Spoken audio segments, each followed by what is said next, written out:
Gluhota je nevidna invalidnost, zato se premalo zavedamo težav teh ljudi. V večini obvladajo le preprost besedni zaklad, zato dejstvo, da znajo brati, ne rešuje vseh življenjskih situacij. Društvo jim zagotavlja tolmača in omogoča socializacijo.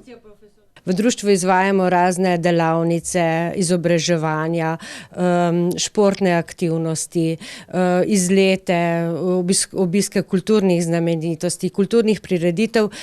Vse to se dogaja seveda na njim prilagojen komunikacijski način v slovenskem znakovnem jeziku.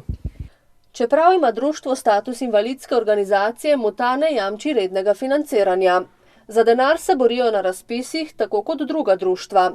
Brez strokovnih sodelavcev ne morejo izvajati dejavnosti, a je težava denar za plače.